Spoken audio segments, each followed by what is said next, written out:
Hi everybody, we're going to begin our study of the colonial time and the 13 original colonies, and we're going to be using this book right here, If You Lived in Colonial Times, as one of the things that's going to start off and kick off our study about the colonies, how they interacted with one another, what they were good at, the religions that were there, and their economies. So, the colonial times began about 70 years after Columbus's voyage to the New World. The first colony that was set up was in St. Augustine, Florida, and that was set up by the Spanish.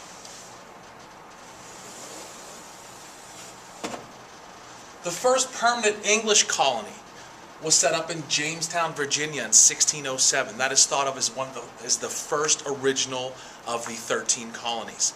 And then we had the Pilgrims who came over on the Mayflower, and they landed at Plymouth, Massachusetts in 1620.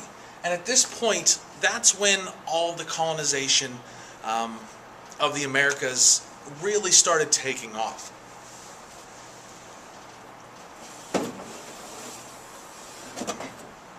The 13 original colonies are thought of to be divided up into three colonial regions. We have the New England and Northern colonies, the Middle colonies, and the Southern colonies. With the New England and the Northern colonies, there's New Hampshire, Massachusetts, Connecticut, and Rhode Island. Those four colonies made up the Northern, or New England as it's sometimes called, colonial region. The Middle colonies made up of New York, Pennsylvania, New Jersey, and Delaware. And then over here we have the Southern colonies, Maryland, Virginia, North Carolina, South Carolina, and Georgia. I'll be asking you to be able to label where these 13 colonies are on a map, as well as to know their regions, because their regions, as you'll see on the next slide, are extremely important to their economies and their religion, and how that section kind of made up or benefited the other colonies as well. So let's take a look at those three different regions.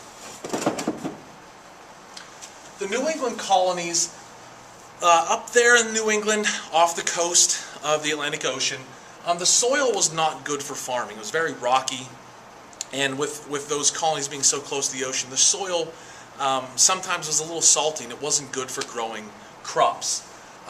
What they were good at were things like fishing and shipbuilding. Because of where they were located, their economy was based around their location. The Puritans were the main religion up in that area. The Puritans were a very strict religion. They believed that every day should be focused on living what the Bible had said and living for God.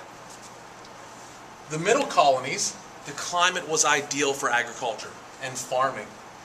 Many different religions settled in this area at the time. We had the Quakers, Catholics, the Jewish religion, Lutherans, all settling in these four areas.